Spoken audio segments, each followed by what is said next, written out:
Welcome to the Create What You Speak podcast.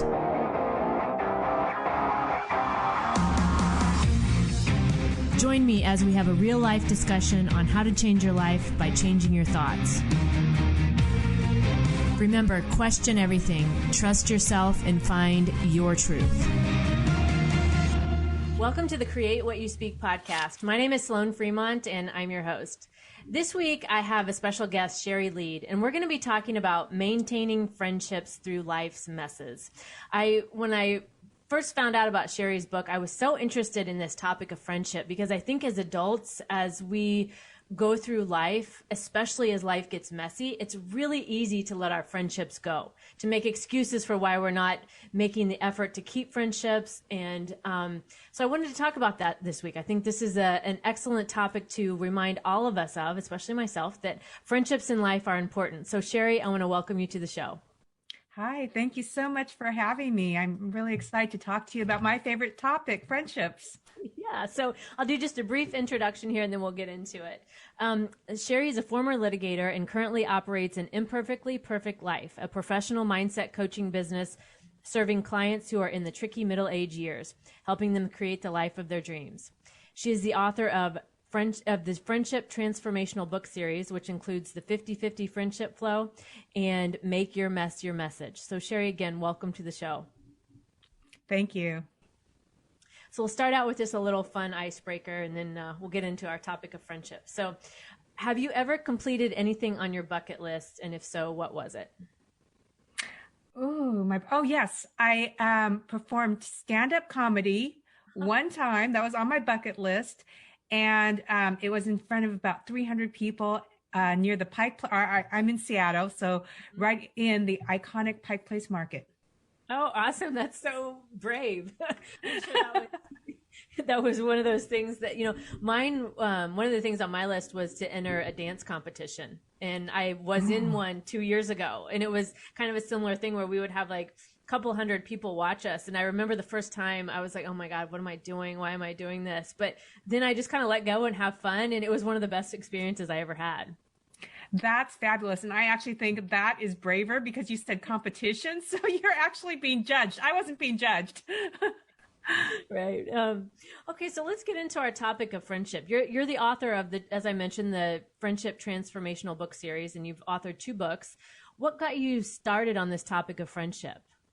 Well, it happened somewhat by accident. I was already a life coach at the time, and I attended a girlfriend's memorial service. And at the service, a lot of people were standing up, friends that I had not met before. And they're saying all these wonderful things about her that I had never heard of or heard these stories before.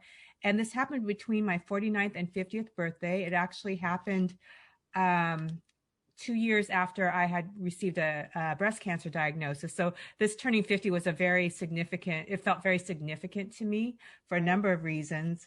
And so I made it my mission during that year to talk to 50 of my girlfriends to tell them what I've learned from them. And some were more acquaintances, others lifelong friends. And that's what started me down this path to write these books and talk a lot about friendships. Yeah, because that's, like I said in the intro, I mean, I know over the years for myself, and I was even thinking, reading your book, you had interviewed 50 women, and I thought, do I have 50 friends that I could interview if I had a question? I don't know. I was kind of going through it. I don't know if I could reach 50, but it's friendships are so important, but it's one of the almost the first things we seem to let go of as adults because we, like I said, we make all these excuses, right?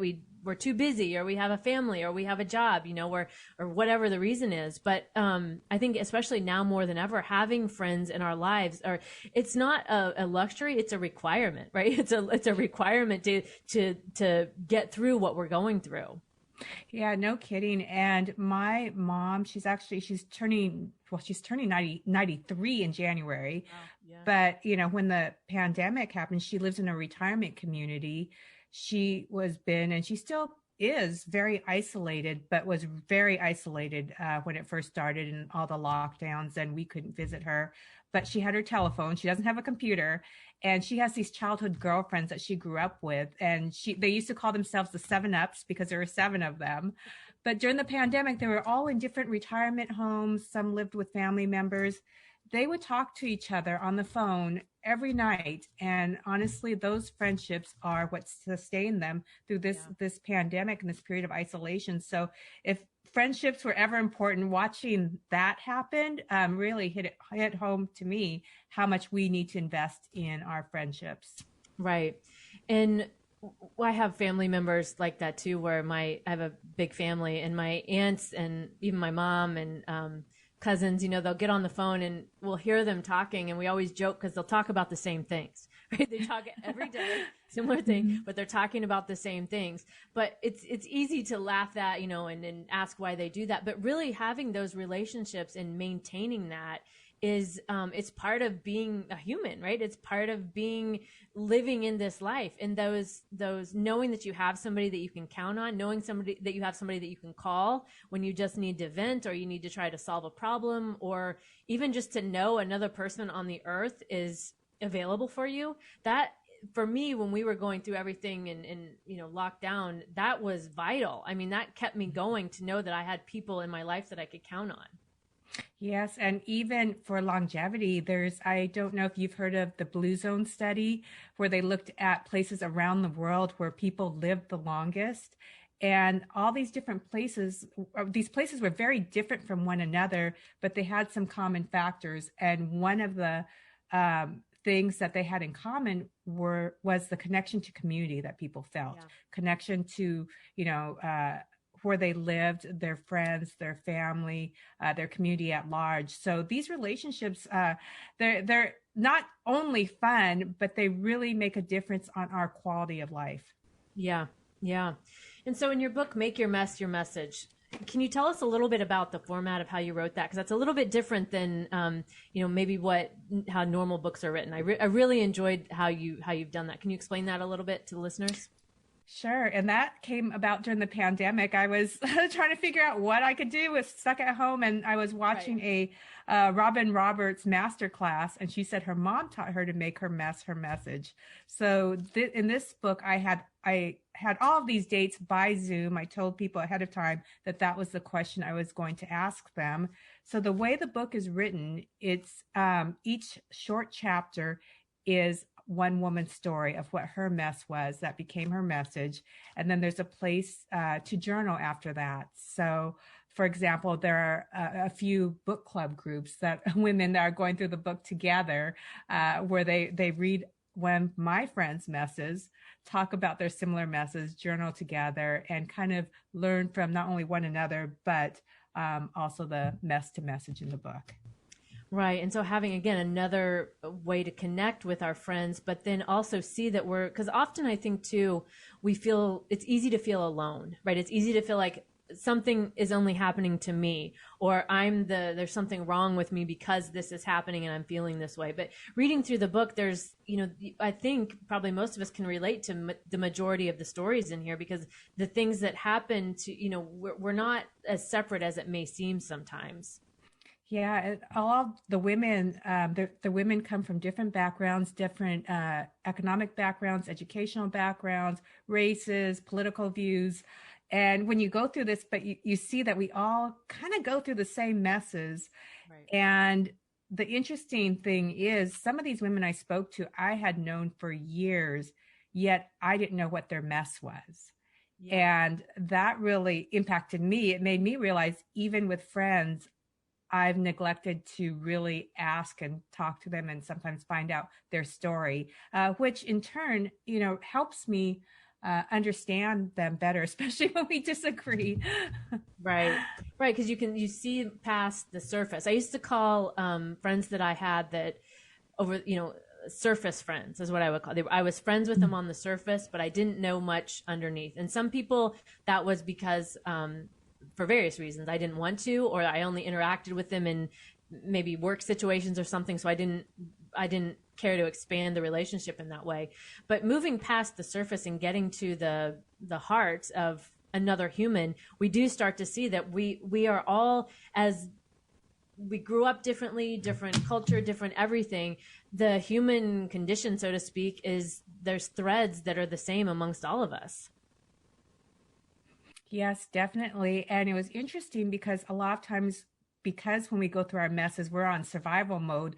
We Right. don't have the ability or the time to actually look back and see where that mess took us. So these conversations, a lot of the women said, wow, this is the first time I actually really thought about it and processed it and saw where my led me. That was nice to hear because really when we go these messes, loss of job, not getting the home or the apartment we wanted, a relationship falling apart. When we go back and look at it, more often than not, it got us to a better job, a better housing situation, and a more fulfilling relationship. Right, for sure. And as adults, it's again, it seems silly to ask this question, but it's like, how do we make friends as adults? You know what I mean? When you're a kid and you're in school and you're on the playground and you don't have your guard up, and we're not trying to put all these walls up like we do as adults. But as adults, I have often found in different stages of my life it's hard to make friends. So what advice do you have for the listeners, maybe people who want more friends or want to deepen those relationships? What's your advice to those listeners? Well, you just reminded me. I learned how to, and I'm not very good, but I learned how to swim as an adult. And the swimming teacher said the problem with adults learning how to swim is they never forget that they're learning how to swim versus kids go out there and they play and all of a sudden they're swimming. And I think that could be similar to friendships. As you said, as kids, it's easy. As adults, we have to make the effort. And for some of it, it's easier because maybe we're more naturally extroverted, so it's more comfortable. Others, it's difficult. And I think the first step is to know your own comfort level. So realize that if it's more difficult for you to, let's say, go to a party, go to a stranger, go to an event alone, if that's what it is, give yourself some grace and challenge yourself and take baby steps. There was a woman who found herself, in a place where she needed to make friends. It was a new area. She didn't know anyone. And she challenged herself she called it doing something that frightened her once a day. And this could be simply for her, it was after a yoga class saying hi to somebody. Right. And once she saw herself being able to do that and the responses of that came back, it became more of a practice. And pretty soon it was 2 people, 3 people, go to an event. And so sometimes those baby steps are what we need to push ourselves out there. And then there's other people who, can throw that fabulous party and feel really comfortable and they have 20 friends by the end of the day, but that's rare. Right. Well, and it feels, especially if you're someone who isn't that way, that feels like a lot of pressure. So then it feels like, oh, I can't do it, so why bother, right? But I like the idea of baby steps because that's we get to pick those baby steps when we challenge ourselves with these things, right? There's no rules about this or anything. And I know for myself, when I first moved to Nashville, it's been almost 5 years ago now. I was in that place, right? How do I meet people? I know like one person when I moved here, And so what I started doing was I would not make isn't the right word, but I would push myself to go do 2 things a week, whatever those 2 things were. And, I used sites like Meetup where there were things that I was interested in to go do. And so over time, I got more comfortable with doing that. So I was able to, it wasn't as big of a deal for me to show up somewhere where I didn't know anybody. At first, it was terrifying and I hated it, but I kept doing it because I wanted my desire to have a community and have friends was greater than my fear of wanting to stay home and be mad at myself for not doing anything. So the baby steps, I love that because it can be anything that is within your comfort level. And then you start to prove to yourself that you can expand your comfort level over time. Yeah, and it's probably harder than ever now coming, we're still in the pandemic and places are opening up and some places are more open than others. But I think it takes probably extra effort now than before because we got comfortable being at home in our sweats and in our little bubbles. So I would say, in this next year moving forward, to challenge yourself, but also give yourself a lot of grace. Yeah, and what you mentioned about almost like re-emerging into the world after being home for so long too. I feel like that's something that's not talked about as much as it should be either, because that for me was the experience was somewhat shocking because I had just forgotten how it was to be in the world, right? I forgot how it was to go. I remember I went to a store and a woman was standing there exchanging something, and so she was getting money back. And I sat there for a minute and I was like, why is that woman getting money back? And I was like, oh, she's returning something. Like, it didn't even dawn on me. Yeah. I hadn't done that for so long. So when we're emerging back into the world, what also helped me remember, especially in dance, because I still dance, and everybody pretty much forgot how to dance, and that helped me remember that everybody's in that same place, right? It's not just me coming back out into the world unsure and like, oh my God, here, everybody's going through the same thing too. Like what you hear so far? Take what you've learned and invest in yourself with the Create What You Speak Academy. Visit createwhatyouspeak.com to learn more. Now back to the show. Right, exactly. And it's kind of like you get what you give. Yeah, you get what you give. My girlfriend, who I mentioned, took those baby steps to say, even hello to somebody after a yoga class. She was actually surprised. People are saying hello back, and they're starting conversations. Wow, they're responding in kind. So others are, like you said, in the same place, and people do want to connect, and sometimes it just takes you to make that first move. Yeah, and another thing I think too that helps with that is putting the phone down. When we're uncomfortable and we're somewhere, it's very easy to just pick up your phone and look at it out of discomfort or not knowing what to do, right? But putting the phone down and actually looking around, like you're saying, smile, say hi, engage with others. You just never know who you're going to meet doing that. Right. Yeah, absolutely. And one of the women in the book, the first time I met her, she greeted me, and I'm not suggesting people necessarily do this because this might not be as comfortable, but she greeted me as if I was her best friend. I mean, with the joy, the hugging and everything. But that for me changed the way I greet people. And so now I greet them a lot more warmly than I did before, with the idea in my head that, oh, this is my new best friend. And I found that has established a base for a lot of really good friendships that I've had since I learned that. But again, that's not comfortable for everyone. Right.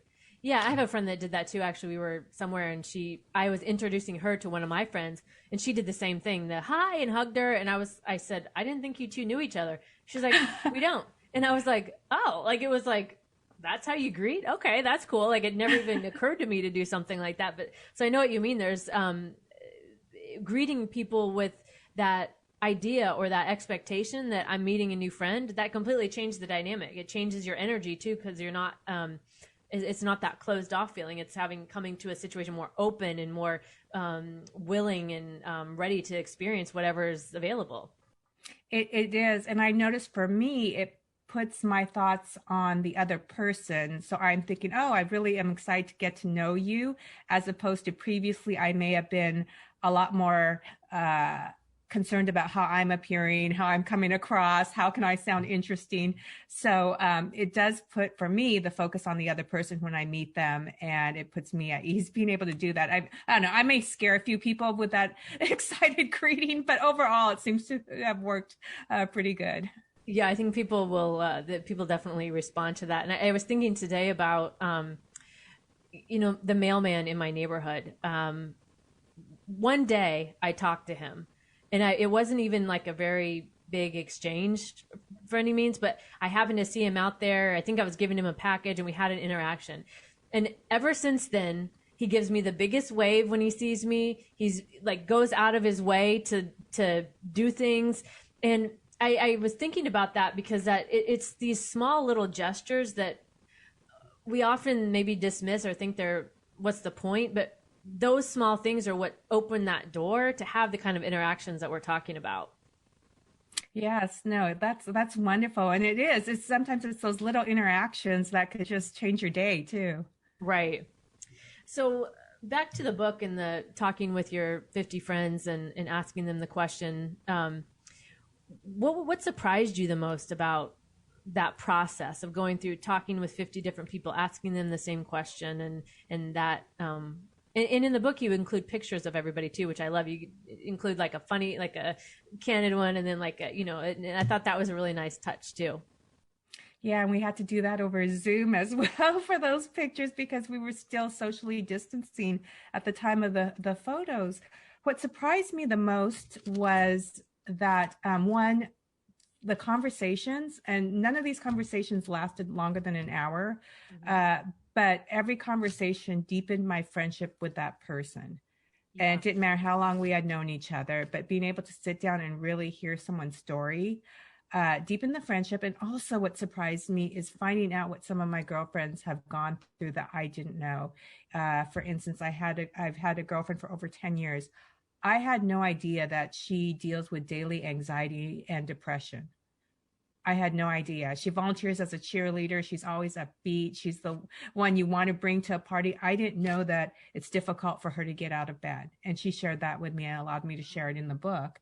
Yeah. So that, yeah, that really surprised me that uh, I don't know my friends' stories and I don't Yeah. know what they're going through on a daily basis all the time, even long-term friends like that. And that's so interesting what you just said. I don't know my friends, and we think we do, right? And then there's always another level to explore when we take the time to do the exploration and we make that, that effort. Yeah, because we don't like to about our messes when we get together. We don't want to bring the conversation down. So a lot of times these are things that have really affected our lives, but we haven't shared them with our friends. Yeah, I have one of my friends that a longtime friend. She was going through some issues with her daughter years ago, and so we had this agreement where sometimes she just needed to call and vent.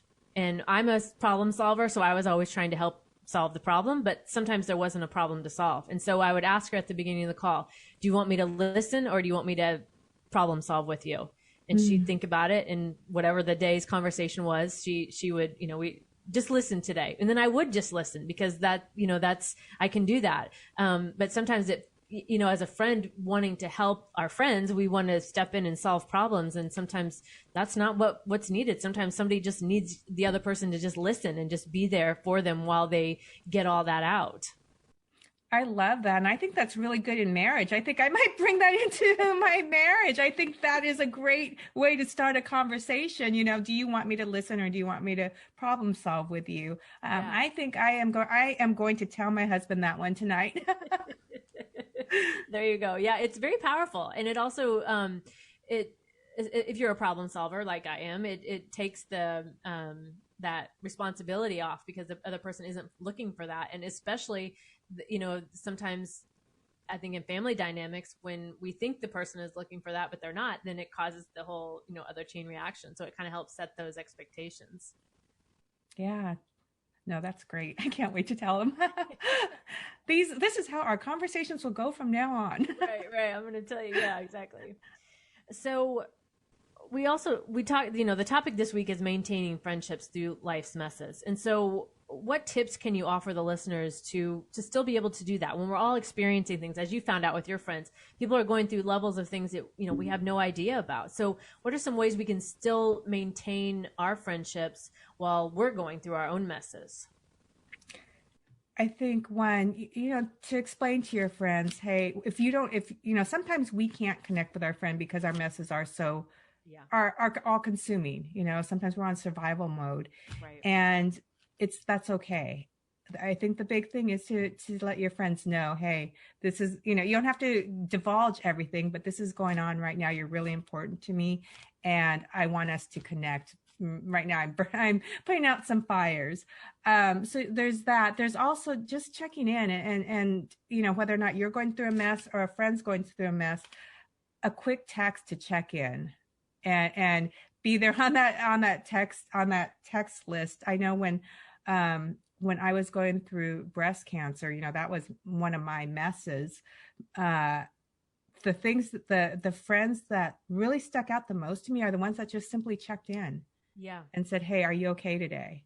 I'm just thinking about you, with no expectation for a response for a long response from me, or anything like that. So I think a big thing is just checking in and realizing that it doesn't have to be something so grand. So even when you are going through your messes, it's okay, because your friends are probably wondering if you're okay, to just check in and say, hey, this is still going on. It's still a little messy, but Right. I'm doing okay. But I'm here. Right. And I think that, like you said, even when everything, I live alone. And so when we were locked down and feeling even further alone, all of that going on, and everybody's dealing with their own level of whatever they were dealing with when that was going on. Right. And those messages from somebody saying just that, hey, I'm just want to make sure you're okay. How are you doing? And I had a lot of friends that did that during that time. And that meant so much to me because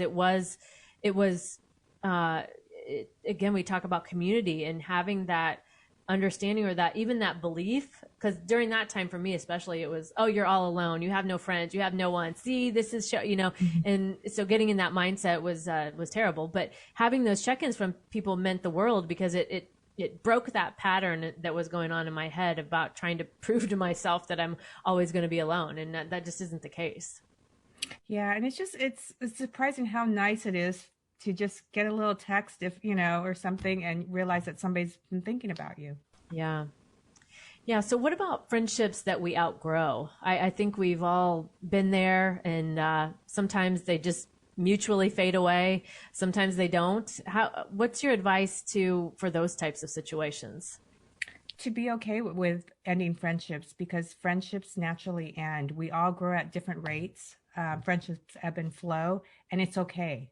Yeah. There's nothing wrong with a friendship ending. So, as when our kids are little, when we were younger, we're taught to make friends, how to make friends, how to be a good friend. We don't teach our children, and we don't a lot of times gain the skills of how to end friendships or the feeling that it's okay to end friendships. Yeah. So I think first is realizing it's a natural part of life. We all grow and change, and we're in each other's lives at different times, and that's okay. Yeah. And then I think, ending friendships can be hard depending on the type of friendship or the community that the friendship is ending in.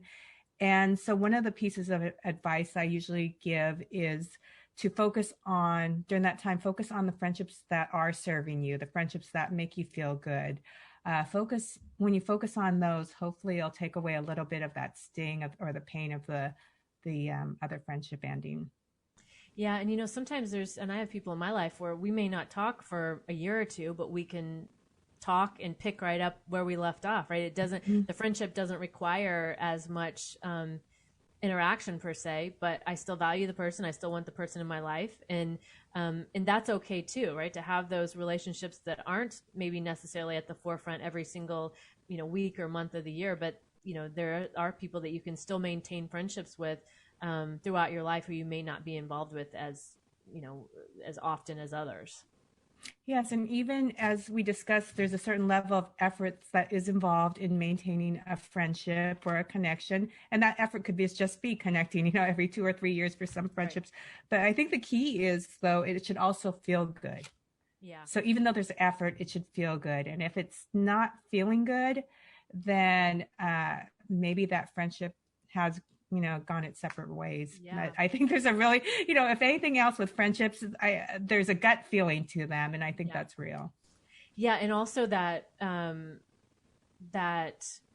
give and take of a friendship, right? You're not the 90% always reaching out, or you're not in a situation where you have somebody who's always dumping on you, but never listening to what you have going on, and then those suck the life out of you, right? Because they're just there to dump their trauma on you, so to speak, and then disappear, and then you're left with energetically with all that on top of your own life things that you have going on. So those are some things I've noticed in my life as well. Yeah, and you know it. You feel it in your gut. Like you even said, it feels like it's sucking the life out of you. Exactly. We don't want life-sucking friendships. Right. We want those that give us life. So, I think trust your gut when it comes to friendships, and it's okay when friendships end. It's not. There's no judgment on it, and there shouldn't be. Right. Your book offers a challenge to the readers to take the mess to message challenge. Do you want to tell us a little bit about that? Sure. And this could be part of opening up in the new year and getting connected again. I challenge everyone to ask I say 3 people. It could be 1, it could be 5, but I suggest 3 for the new year. And ask them, what is the mess that became your message? Ask somebody that you've known for a long time. Ask somebody that you haven't shared a meal with yet, and ask a relative. Give them a little heads up that you're taking this challenge, and this is a question that you're going to ask ahead of time. And listen and see where these conversations go. I guarantee, will be fascinated to find out what the mess is that they pull up that they think is important and they want to share with you. Yeah, and then talk about deepening those relationships and being able to also, especially if there are people that you thought you knew, like you experienced in the book, and you find out maybe you didn't know what you thought you knew. And even as you mentioned, that sort of changes in a positive way your interaction with them, because you can see where they're coming from. Yes, and I can understand now, and it makes me think, well, all of those times when she did show up, and wow, that's amazing that she was able to do that. And then I think of the times where I may have been disappointed because she didn't show up, and all of a sudden I had all this grace for her, and I understood. And even listening to what the message was that people got from their mess, which may have been a different message than I would have thought from the mess, was interesting and helped me understand others a little bit better. Yeah, that is very interesting to think about that too. How we all go through similar things, but what we take from it is so different. Mm-hmm. Yeah, it was like free therapy for me during the lockdown periods, being able to have these conversations. Yeah, exactly. And and previously we probably wouldn't have taken the time to do this, right? We would have just assumed we knew and went on and got on with it, right? But there's so much to be said for slowing down and taking the time to, the purpose of this episode was to remind us all that our friendships are important, and being able to grow those relationships, put the effort out is worth it. Yes, definitely. My guest this week has been Sherry Lead, and we have been talking about maintaining friendships through life's messes. As we wrap up today, Sherry, what's one thing you want the listeners to know about friendships and making their mess their message? For making their mess their message, I'd love for people to look at their messes and see where those messes have taken them and recognize that. And on friendships, to give yourself grace and to recognize that these friendships are not only important socially, but they help sustain you. Yeah, for sure. They're like I said at the beginning, I think a requirement for living, because it keeps us going. As humans, we need that connection, and it's so important to be reminded of that. Definitely. Sherry, thank you so much for joining us this week, and congratulations on the book series. I love the whole friendship topic. I think this is definitely something that is not covered as much as it should. So I'm glad your books are out there. I'm glad you're promoting this message. Thank you. Yeah, thank you so much for letting me come on here, and it's been such a pleasure speaking to you about friendships. Yes. So can you tell the listeners how they can find out more about you and your books and the services that you offer? Sure. My website is, and it's a mouthful, it's animperfectlyperfectlife.com. And on all the different social media outlets, Facebook, Instagram especially, it's also An Imperfectly Perfect Life. The books are available. Easiest way is on Amazon. And I'd like to offer, if any book club groups, especially women, go through and decide to journal through the Make Your Mess Your Message this next year, please contact me, and I would love to zoom in on one of your book club meetings. Oh, awesome. Yeah, that would be awesome. Great. Okay. And I'll put the links in the show notes for the listeners so they can find that. Okay. Thank you. Yeah. Thank you, Sherry. We really enjoyed the conversation. Thanks. All right. What a great interview with Sherry, talking about maintaining friendships through life's messes. I think this is a great challenge to ourselves to start 2022 with, and I'm saying this for myself too, to start making the effort to maintain our friendships, right? Reaching out to our friends, picking up the phone, making the call, even if it's a text to start with, and say, hey, do you got a few minutes? I'd love to talk with you, right? It's so easy to just make up the excuses or tell ourselves that our friends are too busy, but we are all craving that connection. We all want and need that community. So what better way than to do your own mess to message challenge, right? Talk to 3 friends. And if you really enjoyed that, then talk to 3 more and talk to 3 more, right? And see where that takes you. See how much your relationship grow and see what you learn from that. I think that's so exciting and so fun. And I can't wait to do this in my own life. So I hope you found inspiration from this episode. I hope it gave you a different perspective on friendships, especially as adults. And so thanks for listening this week. You've been listening to the Create What You Speak podcast. My name is Sloan Fremont. And if you'd like to learn more about the show, you can visit my website, sloanfremont.com. You can sign up on the right-hand side, and that way you'll be notified every time I put a new episode out. I have all the links to my social media in the show notes. So if you're interested, you can find me. You can use those links to find me. My Telegram channel is really growing. We have a great audience in there of people who are connecting, and I would love to have you join us. So if you're not there, please join us. All right. Well, that's it for this week. And be sure to tune in next week, where I will continue to give you real life solutions on how to live free in what can feel like an unfree world.